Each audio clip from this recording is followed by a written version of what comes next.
at this time, I'd like to invite Dr. Marilyn Powell, who will be introducing this year's Hackett Award winner, Dr. Don Rosenstein, and his Hackett Memorial Award lecture.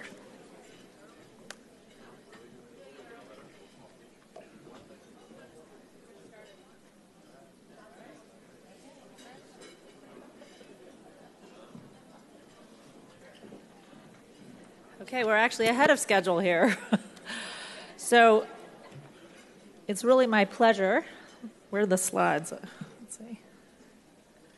Can we put up our slides? It's my pleasure to, an honor really, to be asked to introduce Don Rosenstein for the highest award here in the Academy. And it's not a wake, but we'll be covering his life. And everybody knows that actually I'm all for celebrating people's life and their accomplishments while they're here to hear them. So I'm very happy to be doing this. This is the Thomas and Eleanor Hackett Award, and that will be going to Don Rosenstein. This award is given to the individual whose concern for others, warmth, humor, and commitment to excellence best recalls Tom's vibrant spirit, whose gifts as a teacher, particularly at the bedside, are best characterized as inspiring, and whose intellectual curiosity has generated innovative research at the interface of psychiatry and medicine, a trailblazer, and finally, whose leadership has advanced the field of consultation psychiatry. So let's go over the vibrant spirit. Maybe you won't recognize Don with his older brother, Byron, or Don with his grandfather, or with his father, Shelley, and his mother, Gina, in the corner here. And they weren't able to attend today at the last minute, but I know they're here in spirit, and they're very proud of Donnie. So let's go over a few basics. Don was born in Waukegan, Illinois. He grew up in Highland Park. Another of his friends, Nehamet Dresner, who's known him since he was 10. Her father was their rabbi. And she has many stories to tell about Don, but we're not allowed to share all those. So Don went to Wesleyan, in Connecticut, not a small women's college outside of Boston. And he majored in psychology, and then he went to Edinburgh University for a year abroad, and then came back and went to Bryn Mawr to do the post-bac classes, because he was what we used to refer to as a bent arrow. He didn't know he wanted to go to medical school right away. Then he came back to Chicago, went to Northwestern Medical School, and then came back to Connecticut, went to Yale Psychiatry Residency, where he was the chief, and then came to NIMH in 1991 for a fellowship in behavioral endocrinology. Subsequently, he was so brilliant and doing well that they asked him to be the chief of the psychiatry consult service, become the training director for the fellowship, be the IRB chair for NIMH, be the clinical director. So you're going to notice a pattern here after a bit. But unfortunately, Dave Rubinow, Don's mentor, stole him away to UNC, where he is now the director of Comprehensive Cancer Support Program and Hospital Psychiatry. And this is Don with his whole family, who sends you good wishes. So along the way, Don met Mary Matz on a blind date, she tells me, from her mother, who takes all the credit. And they were married in 1988. And this is Don and Mary traveling, and in their new home that they built together in North Carolina with their youngest child, Luke. They did have other children along the way. Emma, who was born in 1991. Kobe, who was born in 1991, and Emma, who was born in 1993. So 10 things you might not know about Don. Don is a middle child. That might explain a lot. He took modern dance in college. He's in touch with his feminine side. He was a tennis pro between college and medical school, and people say he's very good at it. He watches the Gilmore Girls, and sometimes even cries at the episodes. He doesn't like scary movies. And if he weren't a psychiatrist, he would want to be a master woodworker. And he's very talented and has a shop in his home. And he's made some beautiful things in his home. He makes really good Southern grits with a kick, not to mention the Latkapaloozas. That's because his mom is from New Orleans, right? Or is it Louisiana? Jacksonville, Florida. So he got that southern grits. He thinks the perfect beer is Highland Gaelic Ale. His golf handicap is, I couldn't get anyone to tell me what it was. Trending. And Don had hair. Pretty good hair, actually. So Don has a couple of mentors who've meant a lot to him along the way, and I think he'll be talking about them also. Jerry Schulman, who was a child psychiatrist who mentored him to go into psychiatry early on, and Dave Rubinow, who's had a huge influence on him throughout his life. So Dave is not here today, but he wanted Don to know there is no one I have ever met who is as present, as connected, as interpersonally talented, as devoted to finding common ground from which to relate, as ready to share his wonderful sense of humor, as dedicated to getting it right and doing what is right as Don. He is a spectacular clinician, physician, educator, and to my unending gratitude, the best friend that anyone could ever hope for. Congratulations to the APM for selecting my favorite person on the planet as this year's winner of the Hackett Award. So those four things. Don is a gifted teacher, and there are messages from many people. I wasn't able to include all the messages I collected, but I do have them written down for Don to give him separately. Frank Miller, who's seated in the picture with Don, and this is a colleague of his who is a bioethicist with whom he wrote many papers, says, Don has a therapeutic personality, and all of those who know him would probably agree. Lisa Park, who's also pictured here, currently works with him and said, Don Rosenstein is my mentor, colleague, friend, and boss.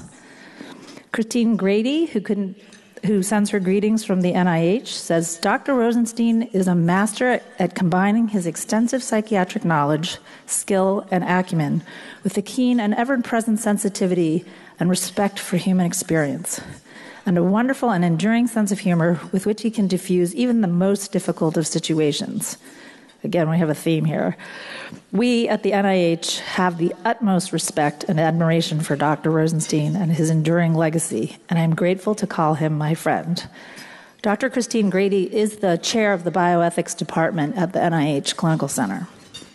The other woman in the middle here is Debbie Snyder, who worked with Don for a long time, and she says, whether clinical work, research, or even the administrative tasks, you bring both a seriousness mixed with a lightheartedness, an intellect mixed with deep compassion, a wisdom mixed with awe, a curiosity mixed with rigor that inspires all those around you. You meet people where they are, perhaps learning this old social work adage, Debbie is a social worker, from your mother, go mom, and in doing so, you bring your whole self to bear in the most intimate of human interactions, and sometimes in the most dire of times in people's lives.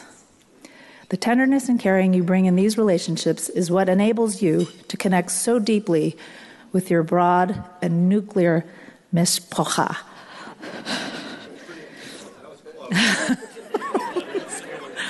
I used to get Yiddish lessons from Don.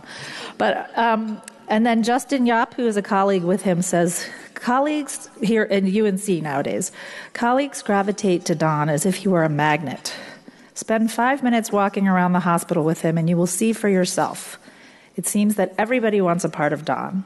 An ask to see a patient, a request to read over a manuscript before submitting to a journal, or an invitation to collaborate on a project. Indeed, one reason he stays so busy is because so many colleagues ask for his input. Well, that and because, true to Don's nature, he has a hard time saying no. So, innovative researcher, these are all the different venues that he's collaborated with people on research. Just to say that Don has written more than 100 papers and chapters. His first paper published was The Neuropsychiatric Effects of Interleukin-2 Lymphokine-Activated Killer Cell Treatment at the NIMH, and he covers a broad range of topics and types of writing, So his first author paper was Seizures Associated with Antidepressants, a review. But he is broadly covers ethics and other topics, including the therapeutic orientation to clinical trials with Frank Miller and the concept of the therapeutic misconception, which is commonly thought about in clinical trials, is talked about. He also wrote This Is My Life, This I Believe, as the authors and Mark suggested, Carol. And it was called Adapting to the Possibilities of Life. And it's a story about his son who has autism and how he came to grips with that. And he says, I believe that reframing a problem can help to overcome it. Adaptation allows for creative possibilities. And that's really the essence of Don, always adapting, always seeing the beautiful side of things. His current work includes being interviewed by Jane Brody for a lifeline for widowed fathers. So he found all these husbands who didn't know how to parent their children and what to do with them after they lost their wives to breast cancer and other cancers, and he found a place for them to talk. And so he's always able to reach out and find these areas where people really need him. Now, just to briefly cover, he's won many awards, but you notice a few of them might be ones you heard about today: the William Webb Fellowship, the Alan Studemeyer Award, other awards for compassionate care and consults. He's won many NIH awards, and he's currently, and he won mentoring awards at the American Psychosocial Oncology Society, where he's currently the president-elect. APM leadership. Oh, yeah, but, right. Well, so this was between John Schuster, who's here today, former past president, right before Don, and they were trying to do the two faces. This was our old logo before we changed the logo. It was Janus with the two faces of Soma and Psyche. And so I did solicit some comments from a few of the past presidents, not all of them that are currently here, and I apologize that I just couldn't get everyone into my short amount of time. But Jimmy Holland says, and she was president in 1994, I think, she actually knew Tom Hackett and worked with him at Mass General. Tom and I shared a special friendship in the early days of APM. I recall the highly charged debates at the meetings then were, what kind of psychiatrists were we? Consultation or liaison psychiatrists? 50 years later, I can't believe it's the same quandary. I view Don Rosenstein as the Tom Hackett of the second generation. This award confirms that I am right about it. However, it carries a heavy obligation to perform. Don, Tom and I will be channeling you to see if you figure this amazingly persistent problem out before you pass it on to the third generation. Jim Levinson says, a triple threat, the real thing and the nicest guy you will ever meet.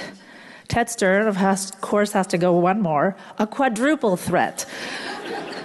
An excellent clinician, a superb teacher, a proven researcher, and an able administrator.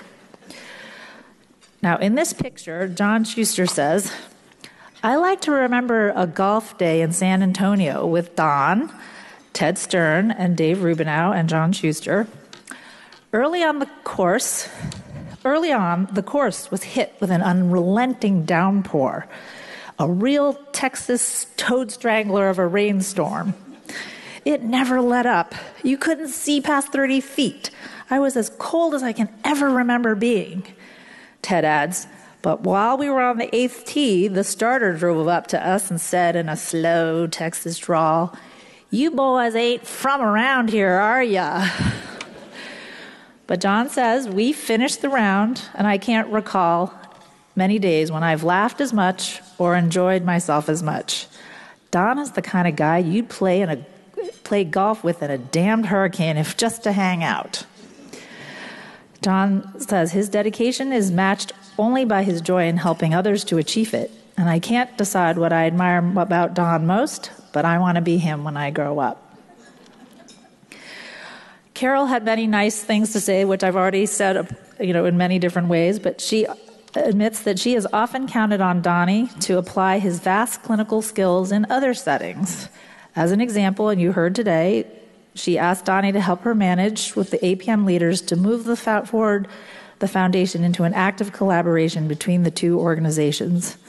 Patiently listening, cajoling without forcing the issue, deflecting conflict, and at the end of the day, we have a plan. Finally, our president, Steve Epstein, says, Donnie is an extraordinarily empathetic, compassionate, unassuming, innovative, and inspiring person.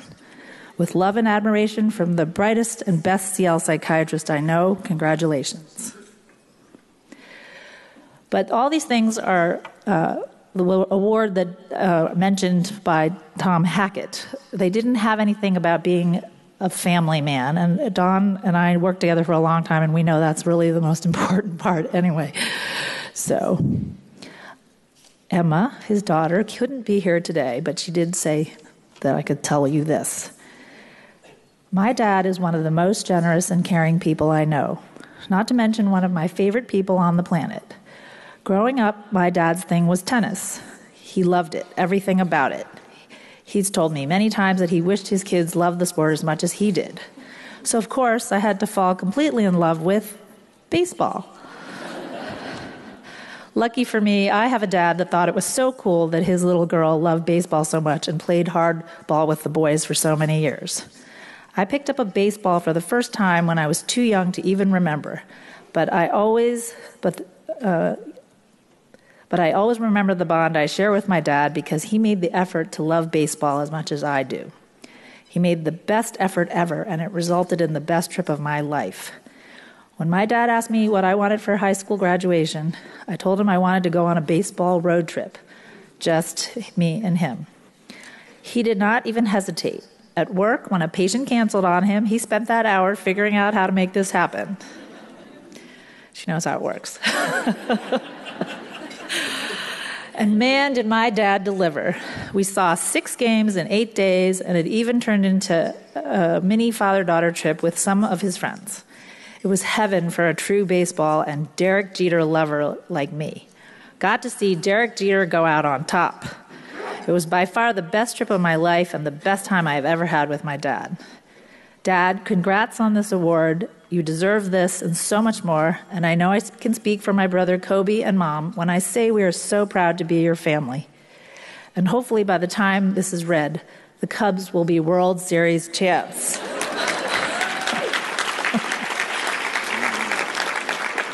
I love you, Emma.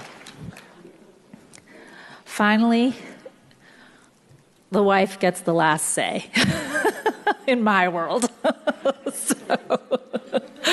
So Mary says, I appreciate many of Don's qualities. As his wife, however, there is one in particular that has been proven to be, over time, that just might be the most important to me. It's Donnie's unique sense of humor and ability to make me laugh every day, at least once a day, no matter what kind of day. I'm not talking about a small giggle, but a full, contagious belly laugh that makes me feel incredibly lucky to be spending my life with him. So, while many other qualities, other than Donnie's gift of lightness and laughter, are desirable in a life partner, when advising my daughter Emma on what to look for in a relationship, I always say, find someone who can make you laugh, preferably every day. So, Mary toasts you, we all toast you. The amazing thing about Don is that everyone thinks they're the love of his life. He's in the trenches with you, ever present. Don, you are the most deserving of this Tom and Ellie Hackett Award. Congratulations.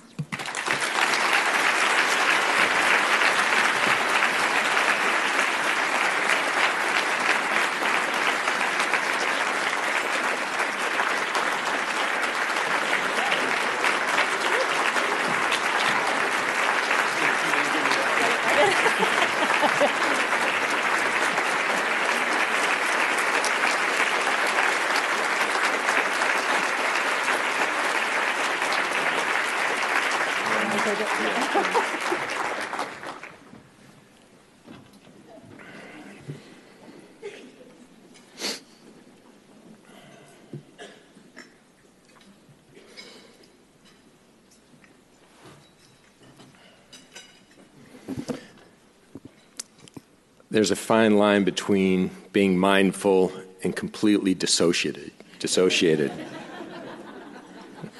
So bear with me as I kind of work from one through to the other. Some of you know that whenever possible, I like to summarize an entire talk with a New Yorker slide when I first get started, so here it is. How do I advance the slides?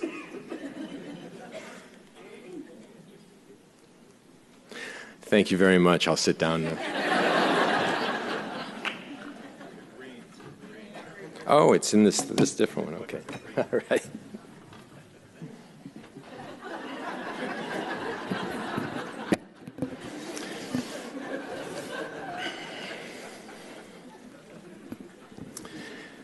Marilyn, I love you too.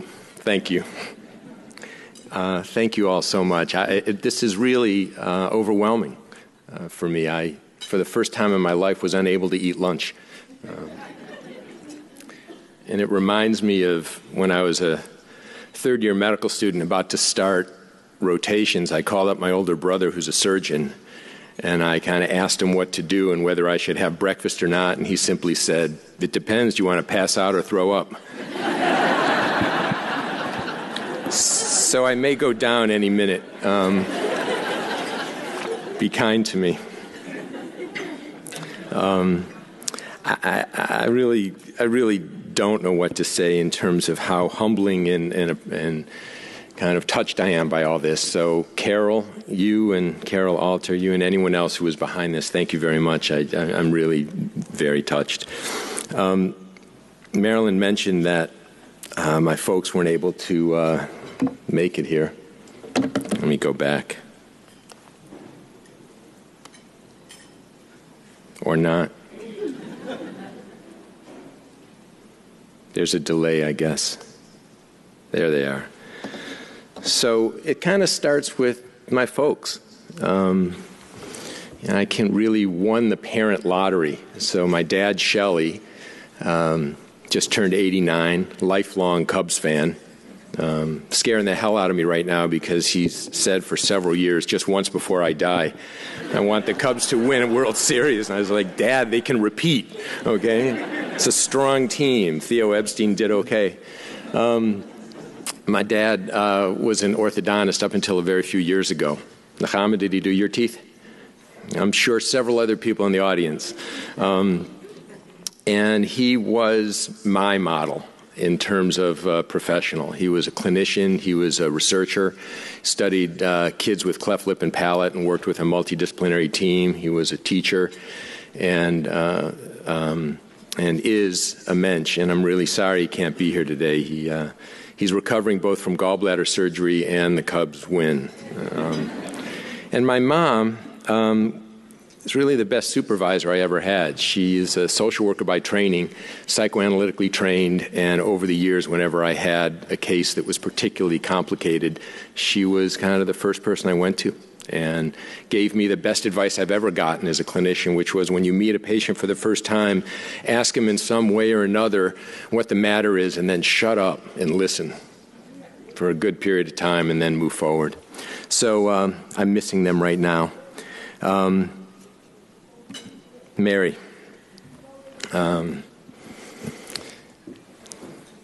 It's been almost 30 years of partnership, and it's been extraordinary. This is my 24th straight year of leaving you with the kids the week before Thanksgiving and coming to this meeting that I love so much. But what I'm most appreciative about is how much you get me and your instincts. And you've known all along kind of what was needed in our family. And there have been some tough times, as I'll get to in a few minutes with our son. But I hope it's clear, babe. Okay.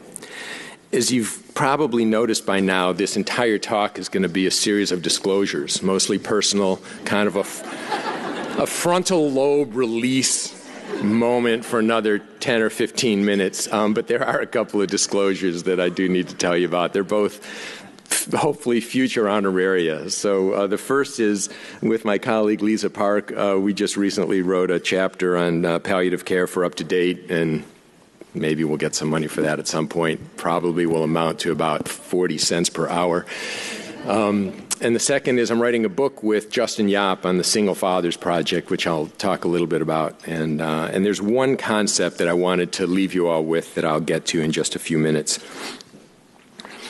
So this Hackett thing is a big deal. It's heady stuff. And I've been thinking a lot about it. Now, you get this news, and, immediately you start getting some emails from friends and say, that's really terrific, well done, congratulations, now please don't give a bad talk. And so the pressure starts immediately. And I've spent a lot of time reflecting on what it was I wanted to share with this group today that I love so much. And I don't know about you all, but whenever I'm in kind of deep thought, it can be destabilizing, if not absolutely paralyzing. So Mary tries not to let me have too much unsupervised introspection, but here it is anyway. Marilyn mentioned Tom Hackett. I suspect that the vast majority of you in the room are too young or didn't have the opportunity in one form or another to have known Tom, nor did I. But I had the great privilege of knowing some of his contemporaries. Ned Kassem was someone that I loved spending time with at this meeting. We would go for runs together. We wouldn't pass a single person on those runs without Ned saying good morning, hello, how are you? Ned taught me how to take a spiritual history. I believe his exact words at one point was that psychiatry aggressively ignores spirituality in patients. Ned was a Jesuit priest and a complicated, interesting guy, member of the National Rifle Association. We didn't agree on a lot of stuff, but I really loved him, and he was a phenomenal teacher. And I knew George Murray, and I've been very lucky to have had a close association over the years with the next generation of MGH kind of royalty, Ted Stern, and all of the people that, Ted, you've trained. I also got a chance to know Ellie Hackett, and so for those of you who have been coming here for a while, you'll know that Ellie used to give the introductions every year for the Hackett Award, and she did so in the most remarkable way. She was intimate and funny and kind of connected and poetic at times. And Marilyn, I think you did Ellie proud today. Thank you so much for that.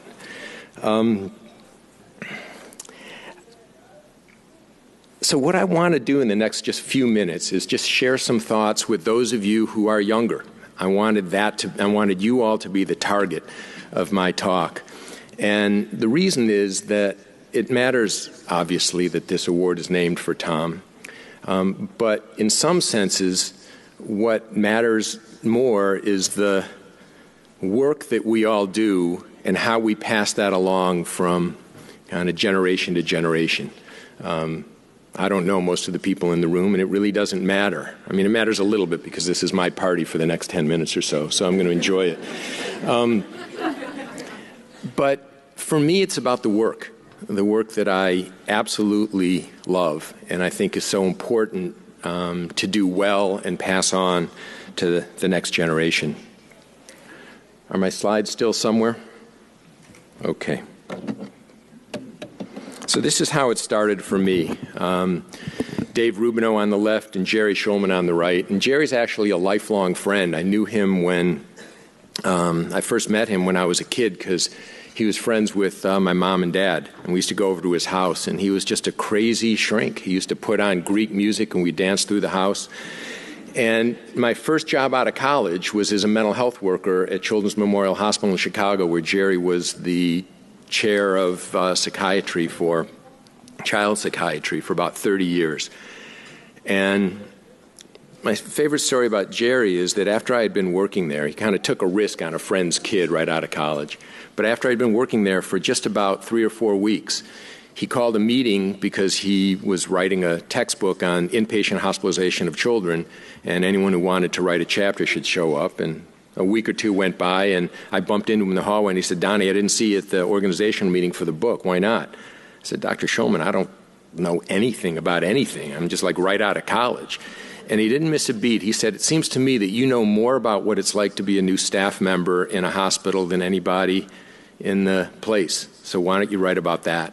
And that was my first publication. And he had a way of creatively going from observations to manuscripts and other projects that I continue to appreciate. And Jerry is now 93 years old, splits his time between Chicago and Chapel Hill, so we get the pleasure of seeing him. But what Jerry did for me more than anything was give me the gift of the fellow to his right.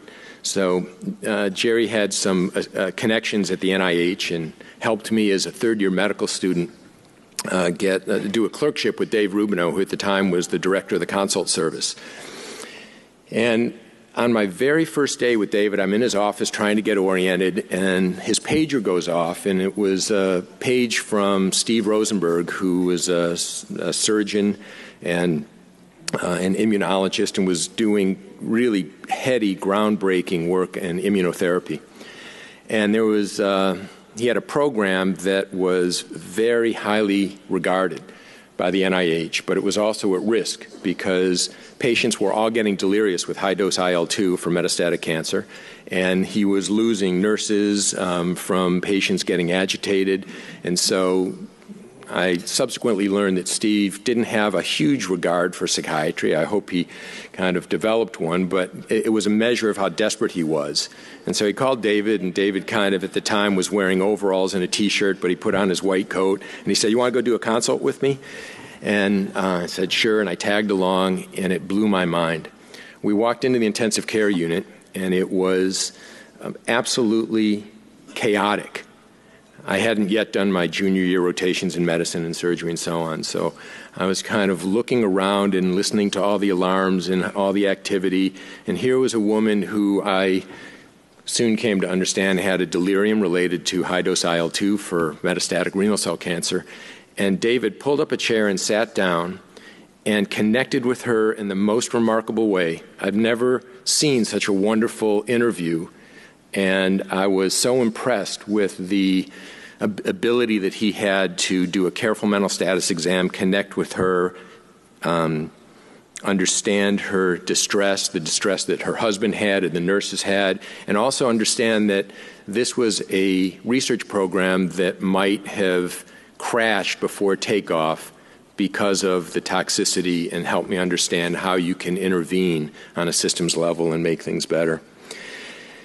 And I've had a love affair with consult psychiatry ever since. And when I thought about what I wanted to share today, I didn't want it to be about any of the work that I've done, and I didn't want it to be about me. I wanted it to be about CL work because I just love it so much, and I love everything about it.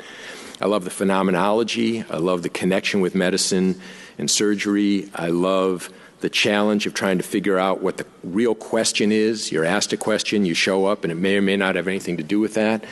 I like the collegial relationships. I like learning from residents and fellows and medical students, and at Yale and NIMH and now at UNC, I've just been so blessed to have the smartest, most curious, hardworking, fun people to work with. I can't imagine just being out doing this work without being surrounded by people who enjoy learning as much as I do.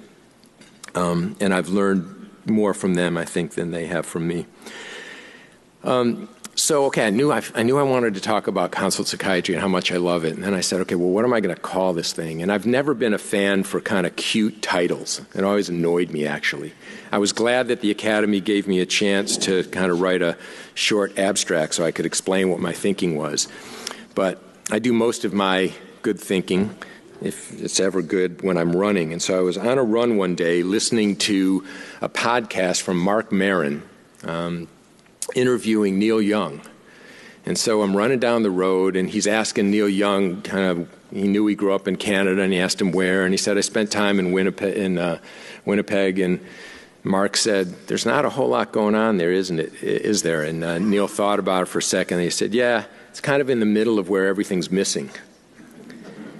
And I just got stuck on that phrase. It was really poetic, and I ruminated on that for the rest of the run, and I started thinking, that's it. That's what CL psychiatry is about in large part. we go to the middle where everything is missing.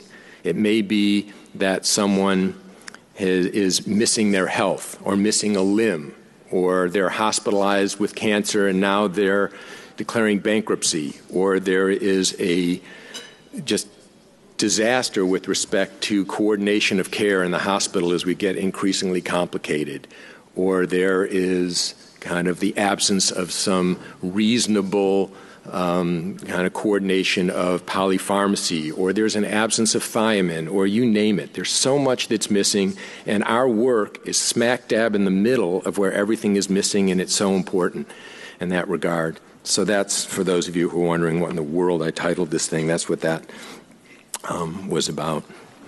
So back to these characters. These are two of many mentors that I've had. These are kind of my two main men. But I wanted to take just a minute and talk about a distinction between mentorship and apprenticeship. And so this next picture is a picture of my grandmother, Etta Gibbs, and my daughter, Emma, when she was little. And if you look at this picture, at first glance, it's a picture of a grandmother and a great-granddaughter playing a game of cards. And my grandmother was a gamer. She was a serious bridge player and mahjong player and gin rummy player, and she loved it. Scrabble, could never beat her, well into her 90s. And as I was thinking about what apprenticeship is about, it seems to me that it's not about just teaching or just modeling. It's about rolling up your sleeves, being with someone as they're learning a craft. What we have to do is essentially be custodians of an ever-changing body of knowledge, but more importantly, a profession and a way of being that transcends the information. Now, when I first started coming to this meeting, there were about 250 attendees. We now have over 1,000. I've never seen the Academy in better shape in terms of membership and finances and kind of spirit and science. The science matters, right? It matters which card you play there. It's not just kind of going through the motions of spending time with someone in a trivial game. So knowing that valproic acid is a bad drug to give to women who are pregnant is important. There's a lot we still have to learn, and that's going to keep changing. But in the meantime, we have to take seriously the idea that we are stewards of now, how old is the Academy? 60 years, 65, something like that? You know, we're seeing the next generations. You guys don't know who Tom Hackett is. In a short time, nobody's going to know who I or any of the other Hackett Award winners are. But the work has to continue, and that's what's been so moving to me about being part of this organization over a period of time. All right, I want to shift gears and just share one idea and then kind of let you guys get back to your desserts. Marilyn mentioned this project, the Single Fathers Due to Cancer, and very briefly, this was a project that Justin Yap and Lisa Park and I started about 6 years ago, and it grew out of a straight-up clinical observation. We have weekly rounds in psycho-oncology, and one Wednesday morning, we just heard about one too many stories of a young woman who died from cancer, and we'd gotten to know the husbands, and they had kids, and we just really struggled to figure out how we could help these folks because there is no advocacy group for single men who lost their wives. They kind of scatter to the four winds. The last place in the world that they want to go after their wives die is back to the hospital where all the badness happened. So we started this project, and part of that project involves a support group, and we've been working with men in different groups for the last several years. And there was one night where the men clearly seemed to be stuck. They were really struggling with figuring out how to move forward. And Justin and I were kind of looking at each other from opposite ends of the table, and I finally had an insight about something that I had first learned. This is part of what I would like to pass along, this one idea, from a supervisor of mine, a psychoanalyst named Jeff Lustman in New Haven. And at the time, I was at the West Haven VA, and I was doing trying to learn psychotherapy with Vietnam veterans for the most part. And it seemed to me that we couldn't get past what the trauma was, either their own trauma before they went to Vietnam or traumas that they experienced in Vietnam. And we went over and over and over this. And I was talking with him in supervision one day, and he kind of shared a really interesting insight, which was simply that adapting to trauma can be as much or more about the future as about the past. So I kind of tucked that away, didn't think a whole lot about that until I was with those guys that night when they kept trying to figure out, how am I going to imagine a future life for myself? So bear with me one second, because this is where a third piece comes in. This is an old picture of my son, Kobe, with my mother-in-law, Jan. And as you've heard, Kobe has autism. And this has been the central tragedy of my life, of our life, in a lot of ways. But it's also been the greatest gift, both personally and professionally. So this is a picture of Kobe. Mary, you're better at this than I am. How old is he there? A year and a half, something like that. So this was before Kobe started losing his language, before he started flapping his arms, before he started having seizures, and before we started a very long, very painful journey together. And I figure it's okay to get a little verklempt. Ted Stern did during his Hackett talk. So here's the idea. And the idea is that we're all familiar with the notion of mourning something that you've lost. Now, Kobe didn't die. Kobe is alive and well. You've seen this picture before. This is a two-seater go-kart that we got because he's a sensory-driven guy. He's 24, and he still struggles substantially, as we all do. Kobe didn't die, but my fantasy about what my life with Kobe was going to be died. I didn't get a chance to play tennis with Kobe like I did with my dad. And that requires a lot of remodeling over time. And that's something that we can do with and for our patients. The idea with these men in this single fathers group was that they had a notion of where they were going with their families. Growing old together, watching their kids kind of graduate from high school, what their retirement might be like. They had a trajectory that they were counting on, but of course none of us is promised any trajectory. None of our patients are promised a trajectory. We are, essentially living a fantasy day to day, and if it works out the way we imagine it, that's great, and often it doesn't, and sometimes we have to make small corrections, and sometimes we and our patients have to make gargantuan corrections. So the notion of reimagining a future is one that I think we are optimally positioned to help our patients do. We do a lot of symptom reduction. We do a lot of kind of cleaning up other people's messes. We do a lot of work that is very detail-oriented, concrete, important. But the other thing that I think we need to do is to stay kind of firmly in the middle of where everything's missing and help our patients begin the process of reimagining their future, even if that means a less painful, more meaningful death. So I want to leave you with this other picture, if it comes up, that you've already seen of our family, because for me this is a hopeful picture. And what I want to say to those of you who are in the earlier phases of your careers is that in this time of uncertainty, we all struggle. Most of our services are underfunded, understaffed, and so on. There is absolutely job security for you all.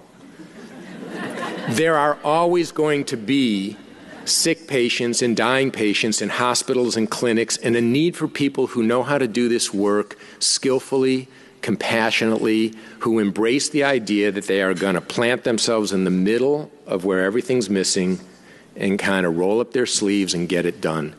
And so that is my love letter to consult psychiatry. I am deeply, deeply honored by this, and thank you.